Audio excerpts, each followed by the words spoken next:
Assalamualaikum warahmatullahi wabarakatuh. Innal hamdalillah nahmaduhu wa nasta'inuhu wa nastaghfiruh wa na'udzu bihi min shururi anfusina wa min sayyiati a'malina. May yahdihillahu fala mudilla lahu wa may yudlil fala hadiya lahu. Asyhadu an la ilaha illallah wa asyhadu anna Muhammadan 'abduhu wa rasuluh. Allahumma salli ala Muhammad wa ala ali Muhammad, amma ba'd. Ayyuhal mu'minun rahimakumullah, usikum wa iyaya nafsi bitaqwallah. Faqad fazal muttaqun, haitsu qala ta'ala ya ayyuhalladzina amanu taqullaha haqqa tuqatih wa la tamutunna illa wa antum muslimun. Ya ayyuhalladzina amanu taqullaha wa qulu qawlan sadida yuslih lakum a'malakum wa yaghfir lakum dhunubakum wa may yuti'illaha wa rasulahu faqad faza fawzan 'azima. Muslimin muslimat, salihin salihat yang dimuliakan Allah Subhanahu wa taala, puji dan syukur kita panjatkan kehadirat Allah atas segala nikmat yang terlimpah. Pada pagi hari ini kita dipertemukan oleh Allah di kajian kitab Riyadhus Shalihin, di majelis ilmu dan di taman-taman surga. Pada kali ini kita akan bahas bab baru di kitab Riyadhus Shalihin, bab yang ketujuh, yakni tentang babul yaqin wa tawakkul, bab tentang al-yaqin dan tawakal. Sebelum pada pembahasan ayat maupun hadis-hadis yang ada di dalamnya, ada yang menarik disampaikan oleh Syekh Muhammad bin Shalih Al-Utsaimin ketika mensyarah kitab Riyadhus Shalihin di dalam bab ini. Beliau melihat dari sisi kenapa Imam Nawawi mengumpulkan di satu bab, yakni antara yakin dan tawakal. Jadi kalimatnya babul yakin wa tawakkul, bab tentang yakin dan tawakal. Beliau memberikan analisanya, kemungkinannya kenapa dikumpulkannya. Beliau katakan jama'al muallifu bainal yaqini wa tawakkul li anna tawakkula tamratun min tamaratil yaqin.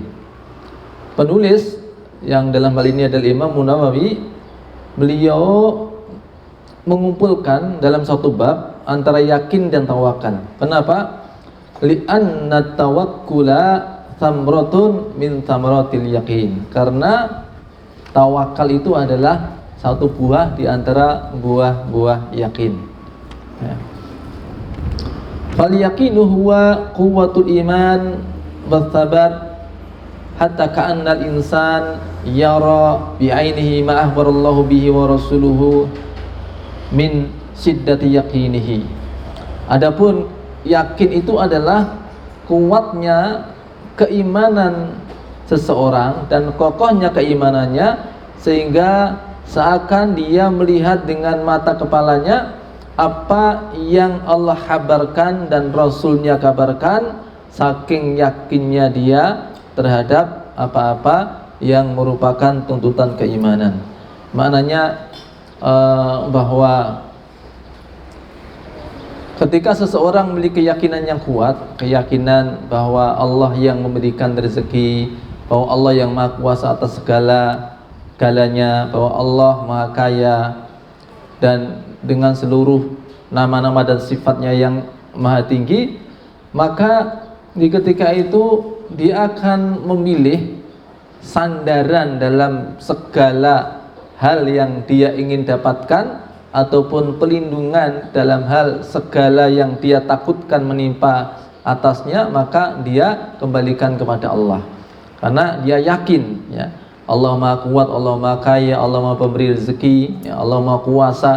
Maka dengan keyakinannya seseorang, ya, akan bertawakal kepada Allah. Jadi tawakal itu adalah buah dari keyakinan, ya, satu di antara buah keyakinan. Itu di antara alasan kenapa penulis menyebut di dalam suatu bab babul yakin wa tawakkul, bab tentang yakin dan tawakal. Ya. Kemudian beliau mengatakan hadal yakin Yuthmiru thamaratin jalilah minha at-tawakkul 'ala Allah. Keyakinan itu membuahkan buah yang agung, buah yang banyak, di antaranya adalah tawakal kepada Allah. Wa tawakkul 'ala Allah i'timadul insan 'ala rabbih. Adapun yang namanya tawakal itu adalah i'timadul insan 'ala rabbih. Ya, bersandarnya seorang hamba kepada Rabb-nya fi dhahirihi wa batinihi, baik lahir maupun batin. Dalam hal apa? Fi jalbil manafi' wa daf'il madar. Ya, dalam hal mendatangkan kemanfaatan ataupun dalam hal menolak kemudaratan. Jadi tawakal itu adalah ketika seorang hamba dia menyandarkan kepada Allah, ya, atas apa-apa yang ingin dia dapatkan dari kemanfaatan atau ketika dia ingin terhindar dari kemudaratan. Keyakinannya sampai pada tataran, ya, dia yakin juga dengan apa yang Allah firmankan, wa may yatawakkal 'ala Allah fahuwa hasbuh. Dan barang siapa yang bertawakal kepada Allah, fahuwa hasbuh, niscaya Allah akan mencukupinya. Ada yang menarik di sini, ada kalimat fahuwa hasbuh, Allah akan mencukupinya. Ya, di sini tidak disebutkan mencukupi rezekinya, mencukupi ilmunya, mencukupi keinginannya, ya. Tidak ada objeknya, mencukupi apa? Ya. Ini ada untuk suatu kaidah, untuk suatu faedah yang besar, yakni maknanya mencakup segala hal, ya. Mencukupi segala hal, baik secara umum apa-apa yang dia inginkan kemanfaatan datang atau apa-apa yang dia ingin terhindar darinya, ya. Adapun kapannya hanya soal waktu, tapi yakin kalau seseorang bertawakal kepada Allah, bahwa hasbuh, Allah akan mencukupinya. Innallaha balighu amri, sesungguhnya Allah itu akan menyampaikan urusannya. Saatnya nanti akan sampai. Kapan waktunya? Waktunya adalah waktu yang terbaik, ya, menurut Allah. Dan itu adalah waktu yang terbaik untuk kita. Mungkin waktunya tidak seperti yang kita inginkan di awal, tapi yakinlah bahwa pilihan Allah itu lebih baik daripada pilihan kita.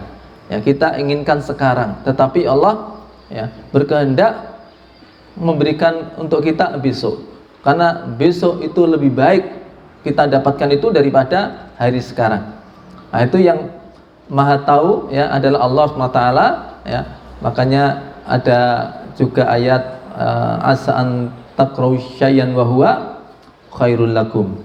Bisa jadi kamu tidak menyukai sesuatu padahal itu baik bagi kamu. Wa asa'an tuhibbu syai'an wa huwa syarrul lakum. Dan bisa jadi kamu menyukai sesuatu padahal itu buruk bagi kamu. Wallahu ya'lamu wa antum la ta'lamun. Allah Maha tahu, kamu enggak tahu apa-apa. Ya. Apa yang kamu inginkan, pengen dapat ini di waktu ini, itu hanya keinginan, gitu ya.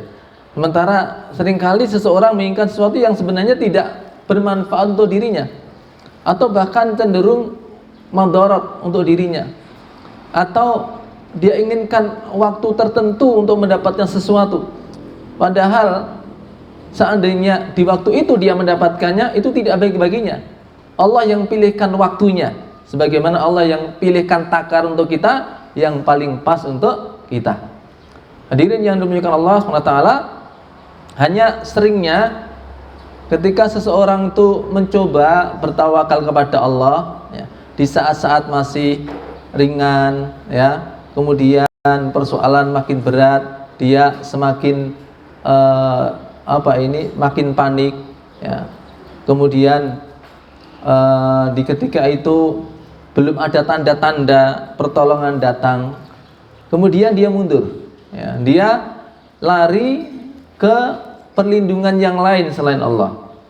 Nah, hingga kemudian, ya, Allah ketika seseorang itu, ya, minta perlindungan, minta pertolongan kepada selain Allah, maka Allah akan menyerahkan urusannya kepadanya, ya. Man ta'allaqa tamimatan fala tamallah. Siapa yang minta menggantungkan sesuatu, ya, tamimah, jimat, maka Allah akan menyerahkan urusannya pada jimat itu, ya. Dan padahal dia tidak bisa mendatangkan manfaat ataupun menolak kemudaratan, ya. Allah tidak akan menyempurnakan urusannya, karena tamimah itu kan asalnya, jimat itu kan tamimah untuk apa? Untuk menyempurnakan, ya, tujuan biar sempurna. Tetapi sebenarnya justru itu menjadikan seseorang tidak akan mendapatkan apa yang dia cari. Nah, banyak contoh hadirin yang dimuliakan Allah SWT. Pertolongan Allah itu seringkali datang di jalan yang bisa dikatakan jalan buntu atau persimpangan jalan, ya. Persimpangan jalan maksudnya mau jalan lurus tapi kelihatannya buntu, atau dia kemudian beralih jalan, ya. Seringkali terjadi seperti itu, ya. Pertolongan Allah memang dipilih waktu yang paling tepat untuk kita, ya, sampai kita bisa jadi sudah tidak bisa berbuat apa-apa kecuali kita bersandar penuh sempurna tawakal kepada Allah, sebagaimana terjadi atas para rasul, ya. Kita dapati misalnya Nabi Ibrahim alaihissalam ketika beliau ditangkap oleh Namrud, kemudian disiapkan untuk beliau api, ya, dibikin parit, kemudian ada kayu bakar, lalu disulut api di situ, ya. Udah jadi kayak lubang besar yang seperti, ya, danau api begitu, ya. Sementara Nabi Ibrahim dalam keadaan dibelenggu, ya. Dan tidak ada tanda-tanda, belum ada tanda-tanda bahwa bakal ada pasukan yang menolong dia, bakal ada bala bantuan datang, ya. Nggak ada bayangan itu. Dan tanda-tanda ditolong pun juga belum ada dari arah manapun.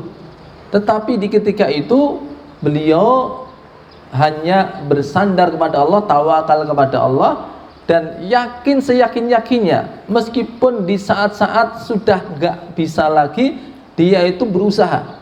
Justru ketika itu dia kemudian pasrahkan kepada Allah, beliau ucapkan hasbiyallah wa ni'mal wakil, ya. Ketika beliau mengucapkan hasbiyallah wa ni'mal wakil, tidak kemudian menjadikan api itu padam, enggak, ya.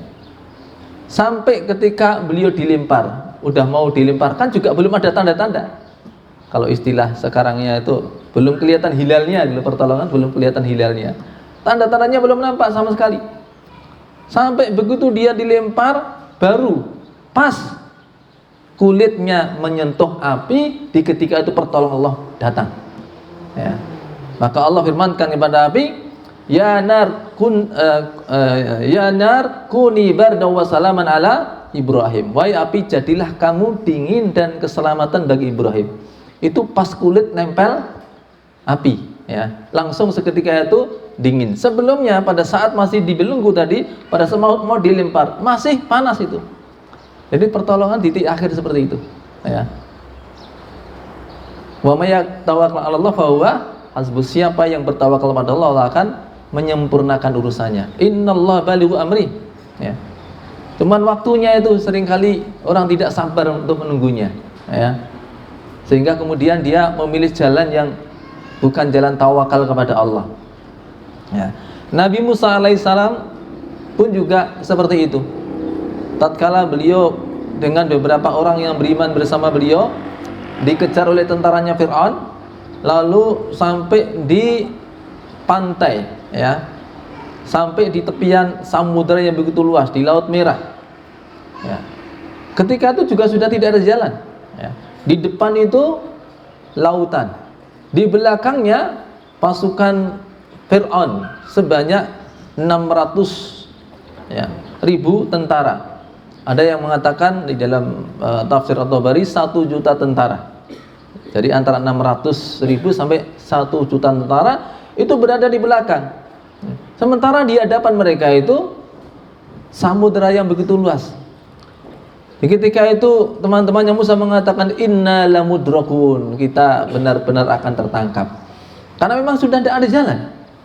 Peluangnya kalau salah nalar, ya, mau nganan, mau ngiri, mau ke belakang, jelas itu tidak bisa mereka melawan pasukan Fir'aun yang begitu banyak, berlipat ganda dibandingkan dengan mereka.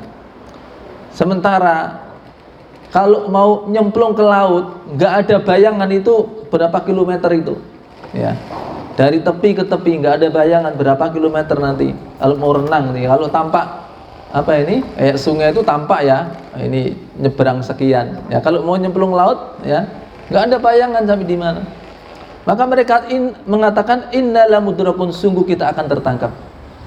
Tapi apa kata Musa? Dengan penuhnya tawakal kepada Allah, dia mengatakan ya, kalla inna ma'aya rabbi sayahdin.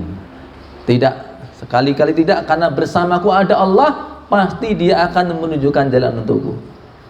Ya, benar saja ketika itu kemudian pada saat udah hampir pasukannya Fir'aun ya, mendapatkan mereka, ya, Allah perintahkan kepada Musa untuk apa? Melemparkan tongkatnya, dan itu adalah jalan keluar bagi Nabi Musa dan orang-orang beriman, sekaligus menjadi jalan bencana ya, dan azab bagi Fir'aun dan bala tentaranya. Nah, seringkali kita tidak sabar melewati masa-masa itu. Banyak orang-orang yang ketika dia mencari jalan keluar tetap dengan jalan takwa, tetap bertawakal kepada Allah ya. Tapi kemudian dia merasa, wah ini kayaknya nggak berhasil ini ya. Kemudian beralih haluan ya.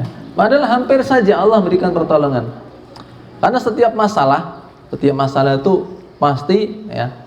Dan memang manusia itu diciptakan itu serba punya masalah, nggak ada yang tidak punya masalah ya. Ini ada yang tidak punya masalah ya. Semua punya masalah ya, atau malah semua bermasalah? Semua bermasalah, semua punya masalah. Dan memang manusia semua punya masalah, kecil besarnya ya. Varian juga beda-beda, tapi juga tergantung orang itu menganggap itu masalah atau sebuah tantangan, itu juga memang berbeda.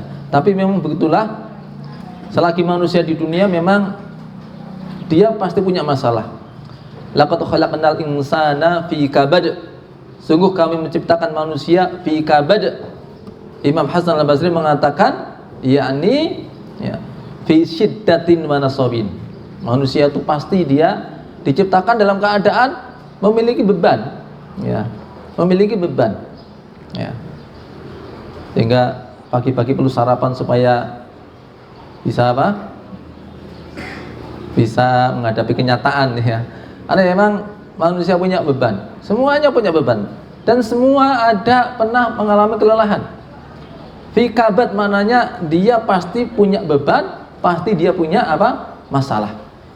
Ya. Yang tidak ada masalah itu di surga. Ya. Yang tidak ada masalah itu di surga. Di surga sama sekali tidak ada masalah. Ya. Kenikmatannya sempurna. Allah menghilangkan segala beban, segala masalah ya, dan bahkan menghilangkan apa-apa yang mengurangi kenikmatan. Hingga ketika seseorang masuk dalam surga, mungkin ada yang bayangin besok kalau masuk surga terus mau menempati rumahnya gimana nyarinya, kan begitu ya. Ya. Kalau di sini kan perlu Sherlock macam-macam ya. Di sana besok ketika seseorang masuk surga, maka otomatis dia akan hafal terhadap rumahnya di surga melebihi hafalnya terhadap rumahnya di dunia.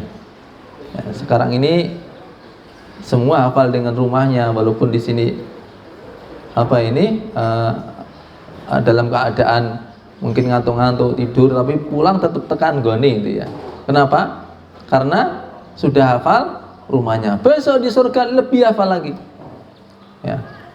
Ketika sekarang ada orang yang punya keinginan makan dengan banyak gitu ya, atau menikmati wong ilate sedoyan, tapi kadang-kadang perut sudah enggak muat ya, itu kan masalah ya.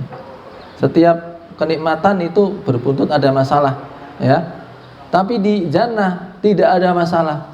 Seseorang bisa makan sesuai dengan apa yang dia inginkan ya, dan tidak ada masalah karena mereka tidak harus buang kotoran ya. Tapi menjadi apa? Keringat yang berbau wangi ya.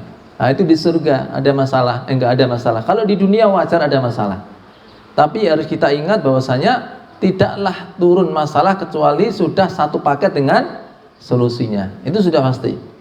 Ya, sebagaimana juga ketika penyakit itu turun sudah satu paket dengan obatnya. Ma anzalallahu da'an ila anzalalahu syifaan.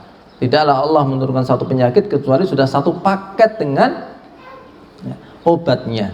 Begitupun masalah datang itu sudah satu paket dengan solusinya ya. Selalu ya, bahkan ketika seseorang itu tertutup dari mendapatkan sesuatu, ya, maka Allah menyediakan dua pintu yang lain itu sudah minimalnya, minimal dua kali lipat Allah buka pintu, ya.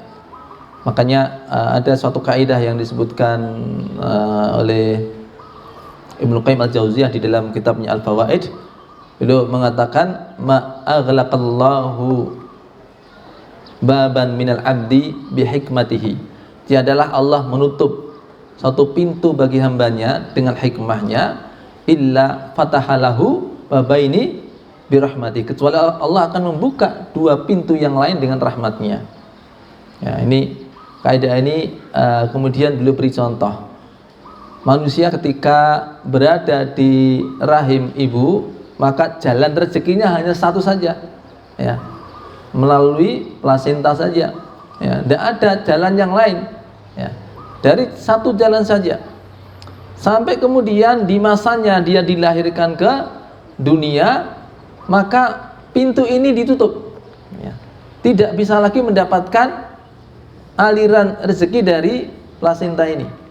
Tapi Allah buka dua kali lipatnya. Apa itu? Rezeki dari mana? Dari ASI, dari air susu ibu. Sampai sekira 2 tahun, ya. 2 tahun kemudian dia harus disapih, ya. 2 tahun disapih, ditutup dua pintu tadi. Setelah ditutup dua pintu, bukan kemudian dia mati gara-gara nggak ada rezeki, ya. Allah berikan kepadanya 2 kali lipatnya, ya, pintu rezeki menjadi 4 pintu. Apa 4 pintu itu? Yakni 2 minuman, yakni air yang berasa dan air yang tidak berasa, ya. Air secara umum yang berasa ya seperti madu dan sebagainya, ya. Kemudian makanan itu dari nabati dan hewani. Jadi 4 jalan, ya. Ya, perhatikan, dari 1 jalan ditutup menjadi 2 jalan, 2 jalan ditutup menjadi 4 jalan. 4 jalan, ketika manusia di dunia ini kemudian mati, maka tertutup pintu ini. 4 jalan tertutup, tapi Allah buka 2 kali lipatnya. Menjadi berapa pintu?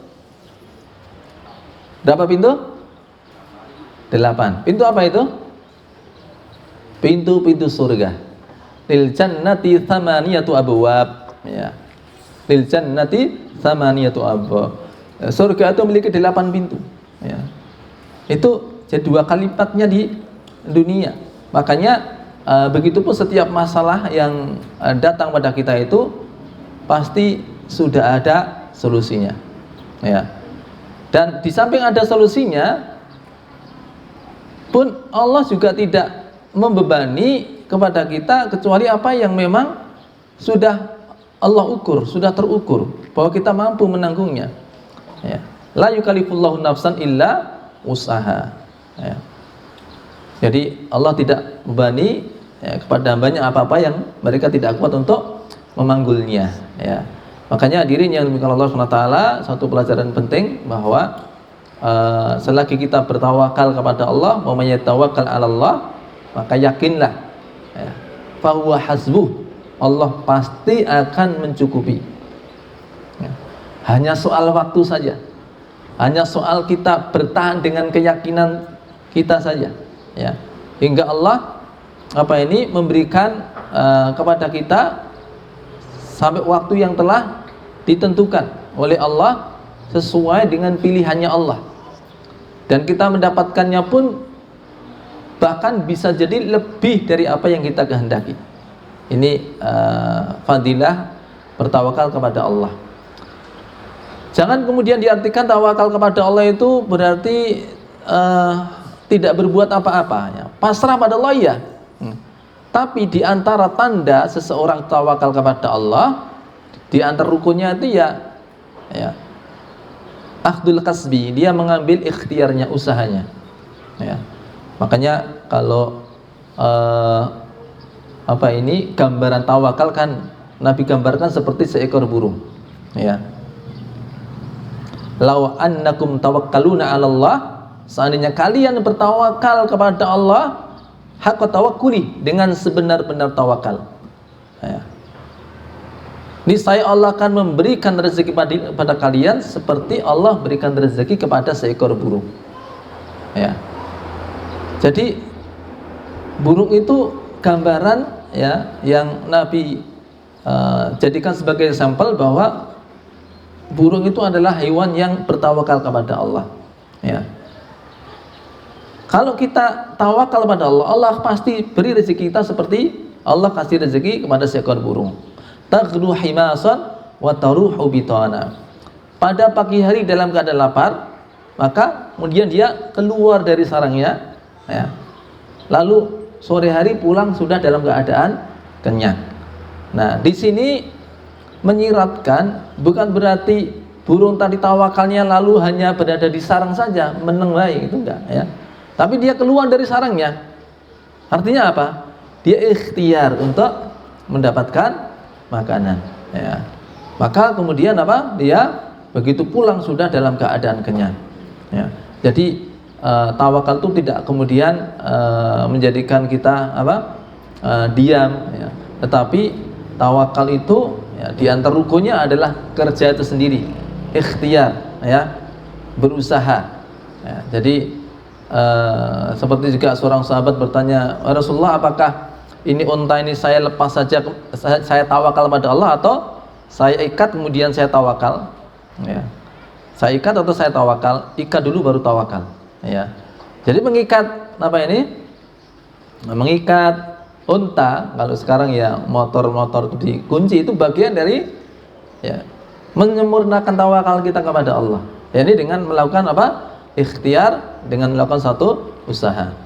Nah, tapi tetap selalu kita ingat ya, apapun ikhtiar kita, usaha kita, ini kita itu ya, fokus kita itu ya, tawakal kita itu, kepasaran kita itu betul-betul hanya kepada Allah, ya.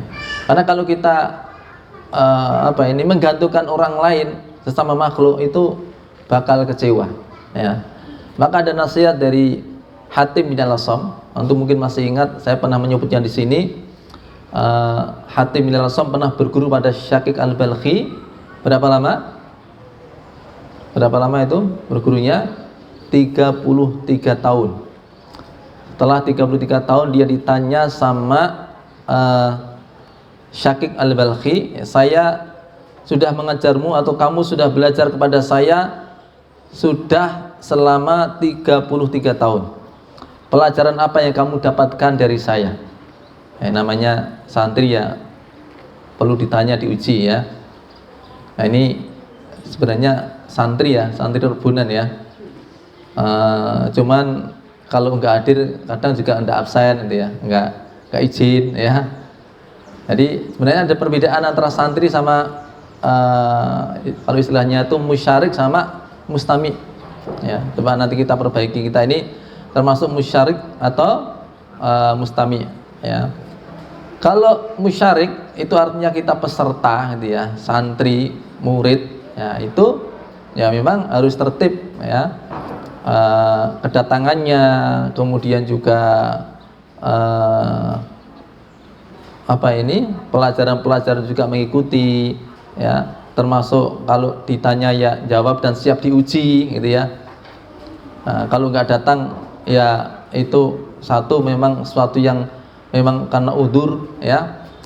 Keduanya juga ya tetap menyampaikan izinnya, ya. Tapi kalau mustami ya itu bebas, ya. Asal diizinkan bebas saja, ya. Ini pengajian umum atau khusus ini, ya. Pengajian umum untuk mustami umum, silakan siapa yang datang silahkan, ya. Tapi ada juga santrinya gitu ya. Ya, bukan kemudian tidak ada santrinya, ya. Nah, yang mustami itu datang nggak datang terserah aja, ya. Nggak ada sanksinya, nggak ada iqabnya, ya. Tapi kalau itu yang nggak datang itu santri, tidak izin, ya itu misalkan dihukum itu ya wis pantes gitu loh, ya. Nah, kalau antum lihat di halaqah-halaqah di Masjid Nabawi, Masjid Mekah Al-Mukarramah, ya itu kelihatannya majelis umum ya, tapi sebenarnya itu ada murid-murid khusus juga, ada santri gitu ya. Nah, tapi terbuka juga untuk mustami, ya. Kalau mustami itu ya pas lewat situ datang silahkan, ya ambil faedah ya. Dan dia biasanya juga tidak dites, tidak diuji ya. Namanya juga apa? Cuman ya kebetulan mampir mengambil manfaat ya. Ada pengajian, ya itu mustami. Tapi kalau musyarik, dia peserta, dia santri, memang seharusnya lebih tertib ya. Nah, Syakik ini kemudian bertanya pada Hatim, kamu sudah belajar ke saya 33 tahun, dapat apa kamu dari saya? Dia katakan, saya mendapatkan dari Anda 8 hal ya, 8 poin yang saya dapatkan. Kalau istilah orang kuliah sekarang yang 8 SKS. Itu aja, nggak ada yang lain, nggak ada. Saya jujur hanya mendapatkan 8 hal. Tapi 8 hal ini merupakan ya intinya inti dari ilmu, karena sudah dipadukan antara apa yang dia lihat lalu dibandingkan dengan dalil-dalil, kemudian diambil kesimpulan bagaimana seharusnya bersikap ya. Saya pernah sampaikan satu diantaranya ya. Ada yang masih ingat apa satu itu ya. Memang nyampaikannya satu-satu, kalau nanti 8 semua disampaikan dalam satu pertemuan ya nggak cukup ya waktunya ya. Butuh waktu 33 tahun nantinya ya. Yang pernah saya sampaikan adalah kalimat beliau, inni nadhartu ilal khalqi, aku perhatikan kebanyakan manusia, kullama indahu syai'un lauqi mahafidahu, ketika seseorang memiliki ya sesuatu yang berharga, dia akan menyimpannya. Tsumma nadhartu ila qouli ta'ala, lalu aku perhatikan firman Allah Ta'ala, ma indakum yanfad wa ma indallahi baq, apa yang ada pada sisi kamu akan sirna, dan apa yang ada pada sisi Allah akan kekal selamanya. Maka setiap kali aku memiliki sesuatu yang berharga pada diriku, maka aku titipkan kepada Allah agar dia menjaganya, agar ia menjadi milikku selamanya. Itu faedah yang pernah saya sampaikan. Nah, ini faedah atau kaidah yang ke-8 yang beliau sampaikan ya, yang berhubungan dengan tawakal. Beliau mengatakan, inni nadhartu ilal khalqi, aku perhatikan kebanyakan manusia ya. Kullu makhluqin mutawakkilun ala makhluqin mislihi. Aku perhatikan kebanyakan makhluk itu mereka tawakal kepada makhluk yang semisalnya. Yang misalnya sama-sama apa? Sama-sama fakirnya, sama-sama boncosnya, sama-sama lemahnya. Ya. Summa nadhartu ila qoulillahi ta'ala, lalu aku perhatikan firman Allah Ta'ala, wa may yatawakkal 'alallah fa huwa hasbuh. Barang siapa yang bertawakal kepada Allah, fa huwa hasbuh ya, maka Allah akan mencukupinya. Fataraktu tawakkul 'alal khalqi, maka aku tinggalkan ketergantunganku kepada makhluk. Lalu aku fokuskan tawakalku hanya kepada ya Allah SWT. Ini suatu kaidah yang luar biasa ya. Walaupun kelihatan sederhana, tapi menemukan kaidah itu dia sudah bila orang memahami hal ini, suatu betul-betul ilmu yang sangat tinggi ya. Memang kebanyakan manusia itu dia mengandalkan makhluk yang lain. Manusia mengandalkan manusia. Bahkan ada ya manusia mengandalkan kepada yang lebih lemah darinya ya. Manusia mengandalkan kepada yang lebih hina darinya, itu ada ya. Jadi sampai ada manusia yang mempercayai ya, binatang-binatang tertentu itu punya sisi kemuliaan lebih darinya, bisa mendatangkan manfaat, menolak madharat ya. Sampai ada yang menyembah sapi dan sebagainya ya. Ada ya orang-orang menyembah sapi ya. Bahkan kalau di sekitaran kita ada yang bukan sapinya ya, bukan kebunnya ya, tapi apa? Letongnya itu ya. Letongnya itu dianggap bisa mendatangkan manfaat, bisa menolak madharat. Katanya kalau dipakai untuk bedaan ya, ibu-ibu muda itu nggak bisa tua katanya ya. Kenapa nggak bisa tua? Masih muda udah mati, jadinya nggak bisa tua ya. Katanya kalau disimpan di dompet bikin cepat kaya. Kaya? Sugih apa? Ya sugih letong, wong sing disimpen letong gitu ya. Alhamdulillah sekarang udah tidak ada ya. Tradisinya dulu ramai sekali kalau malam satu suro itu orang berduyun-duyun datang ke alun-alun kidul ya, untuk berebut letongnya sang kiai ya. Kiai yang tidak pernah mondok ya, tidak ngerti tajwid ya, apalagi nahu sorob ya, nggak ngerti sama sekali, tapi disebut apa? Kiai ya. Itu letongnya untuk rebutan. Bahkan saking larisnya itu, asal ada orang jualan di situ, jualan letong itu udah dianggap ya letongnya, dan harganya juga tinggi ya. Itu ada itu konon orang Boyolali yang punya kandang kebo ya, dulu ya itu kalau mendekati malam satu suro itu diwadahi plastik itu ya, kotoran kebo di kandangnya itu, lalu dikasih merek Yai Selamet begitu ya. Itu malam satu suro dibawa ke alun-alun kidul dijual ya. Satu bungkus harga 25.000 ya. Laris manis itu ya. Nggak ngerti yang pinter yang jualan posting gendeng ling tuku ya. Jadi tawakalnya bahkan kepada kotoran binatang ya.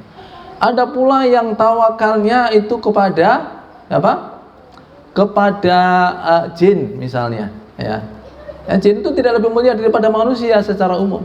Tapi ada manusia justru mereka apa? Ya, menyandarkan perlindungan, pertolongan itu kepada jin. Wa annahu kana rijalun minal insi ya'uduna birijalin minal jinni fazaduhum rahaqa. Ya.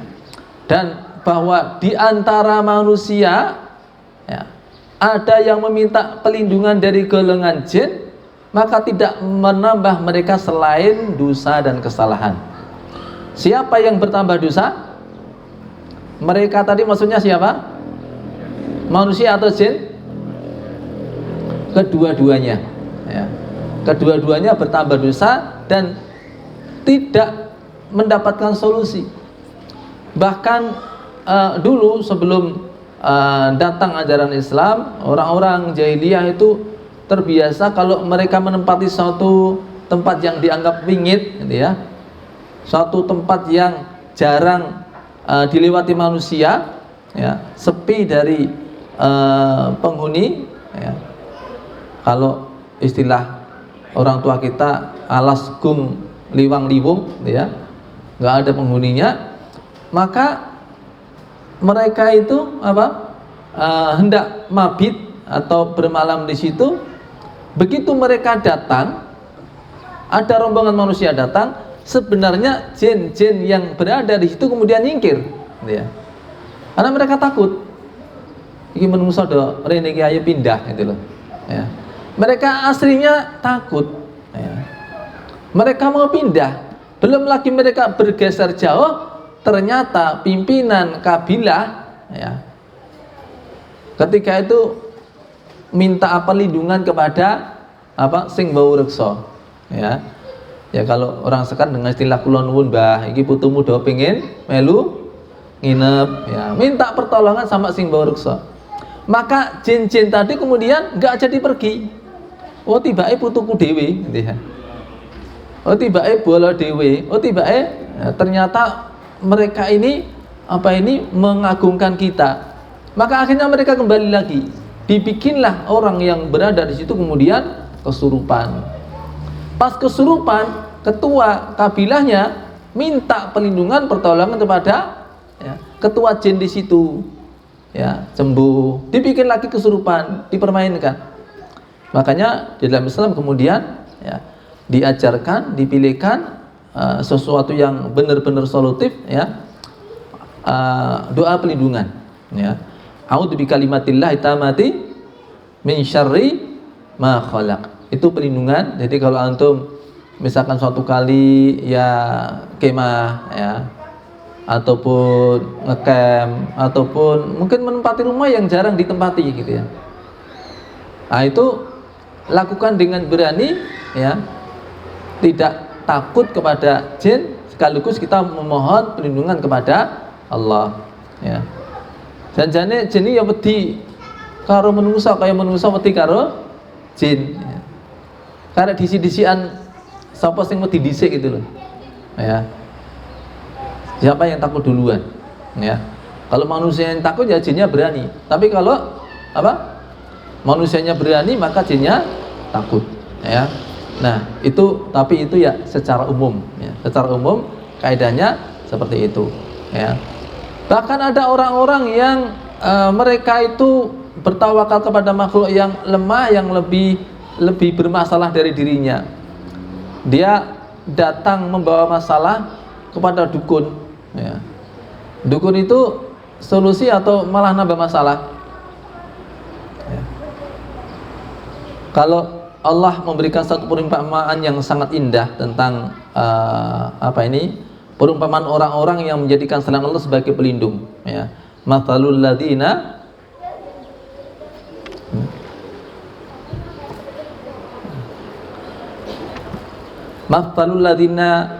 ittakhadhu min dunillahi auliya, ya. Perumpamaan orang-orang yang mereka mengambil selain Allah sebagai pelindung, sebagai penolong, ya.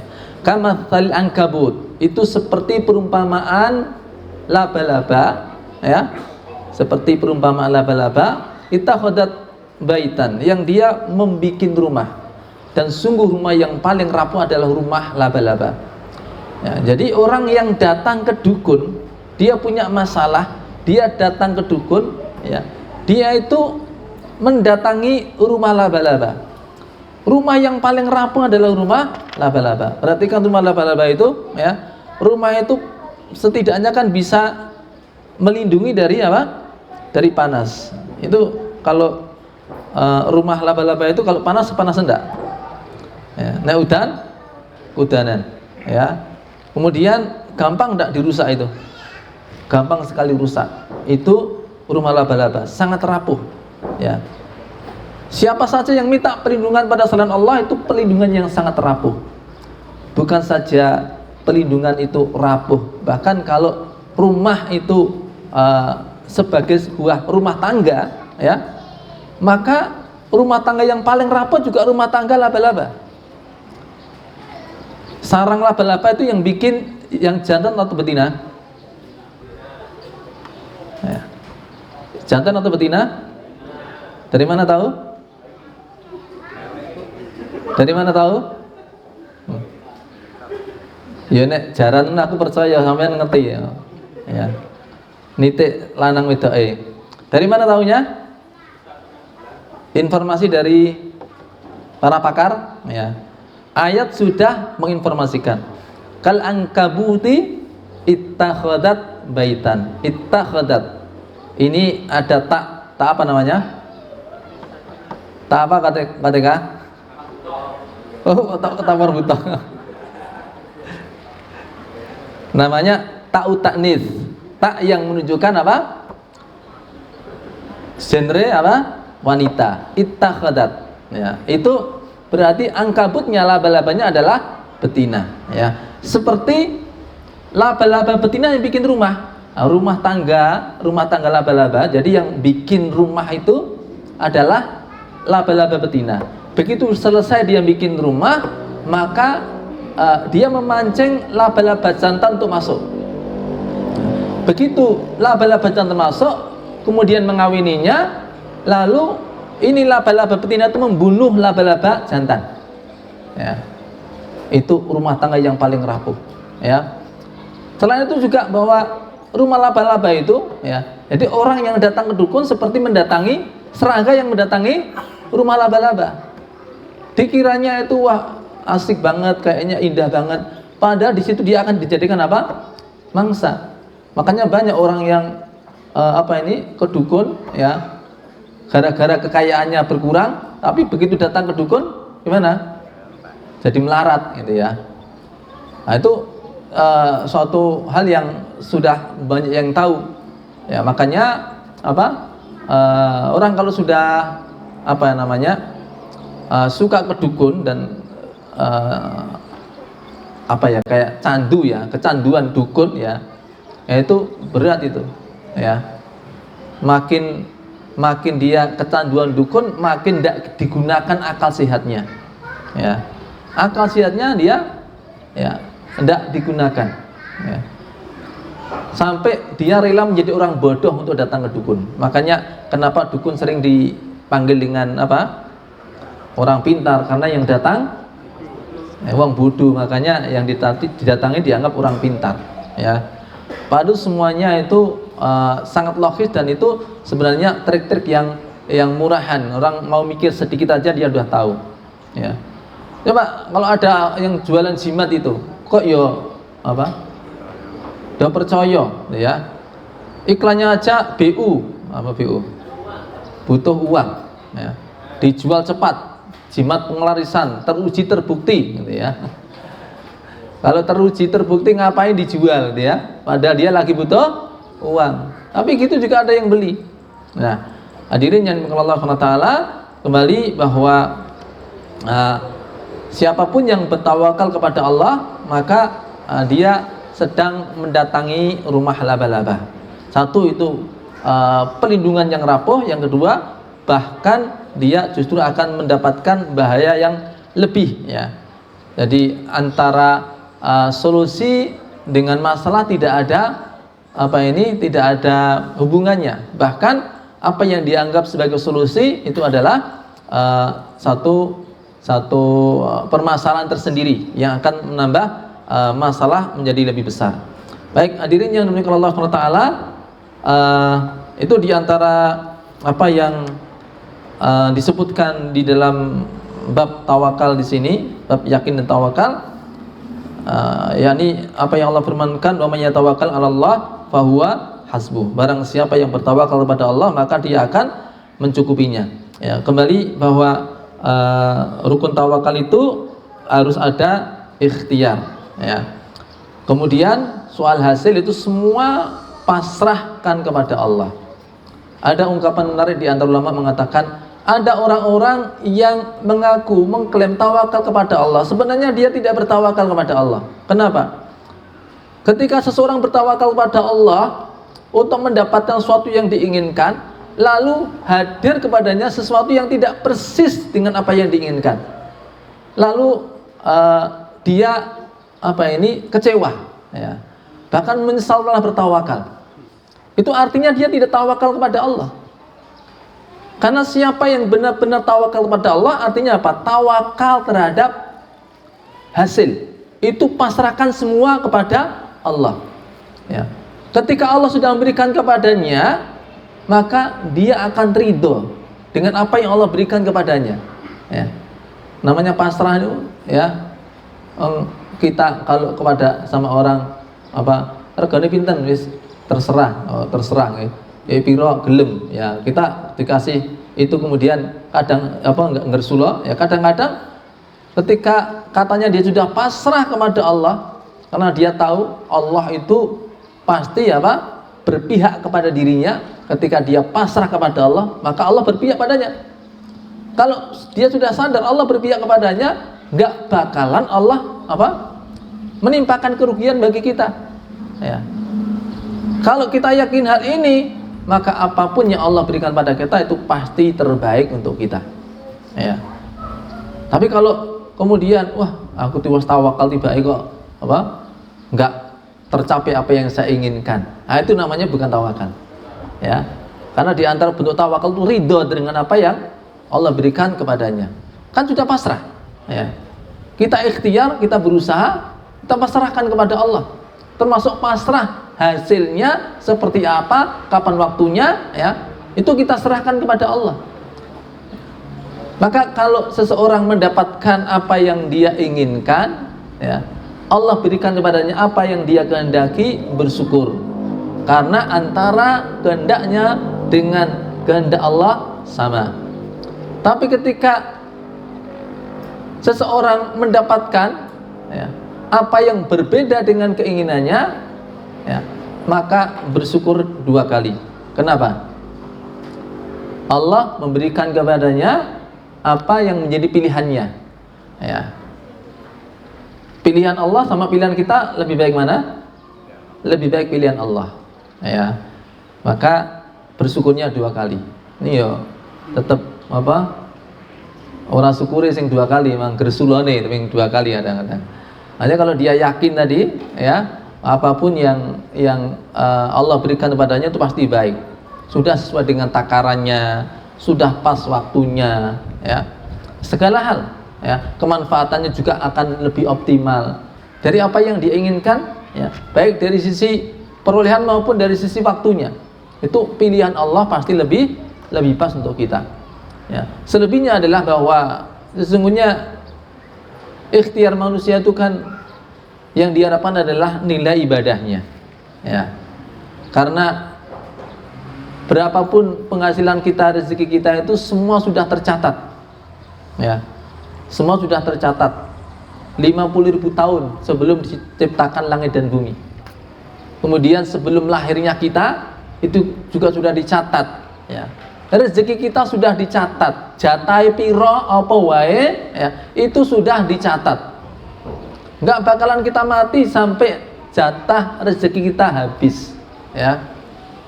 Jadi apa yang kita usahakan itu sebenarnya sudah tidak menambah apa ya?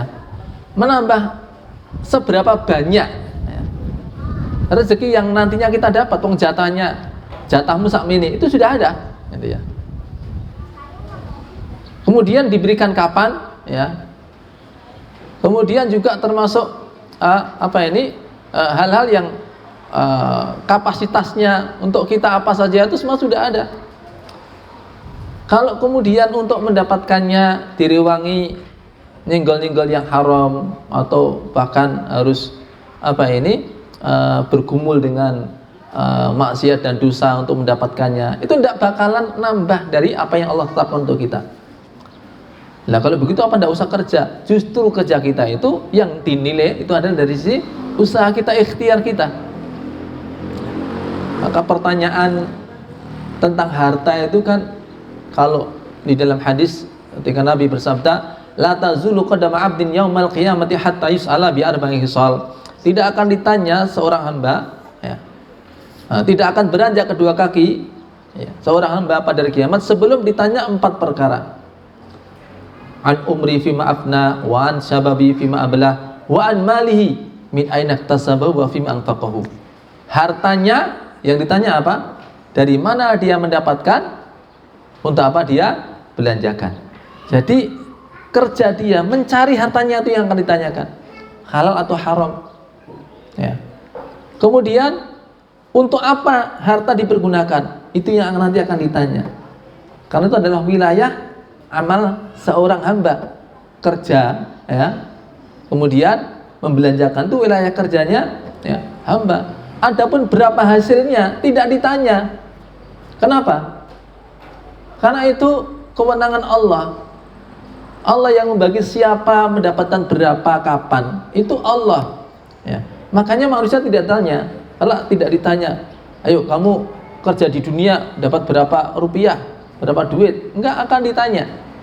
Yang ditanya gimana kamu mencarinya, apa usaha kamu untuk mencarinya. Setelah dapat, untuk apa kamu belanjakan, itu yang akan ditanya, ya. Maka kita fokus dengan bahwa kita ikhtiar, ya, itu dalam rangka ibadah kepada Allah. Namanya ibadah bukan berarti kemudian kita serampangan, ya. Tetap namanya ibadah itu lakukan dengan cara yang benar, dengan juga kegigihan, ya, dengan cermat, ya.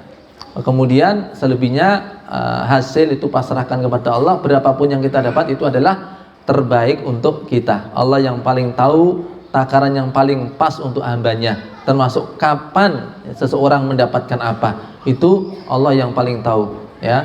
Makanya di samping kita mendapatkan pahala dari ikhtiar kita, kita juga akan mendapat pahala dari amalan hati yang berupa tawakal kepada Allah, ya.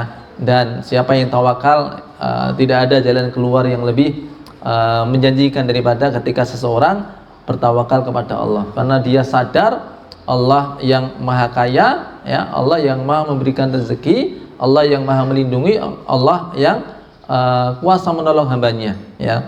Ketika kepasrahan seorang hamba itu tulus kepada Allah, niscaya Allah akan berikan jalan keluar untuknya. Ini yang bisa saya sampaikan, mudah-mudahan bermanfaat. Akhirul kalam, assalamualaikum warahmatullahi wabarakatuh.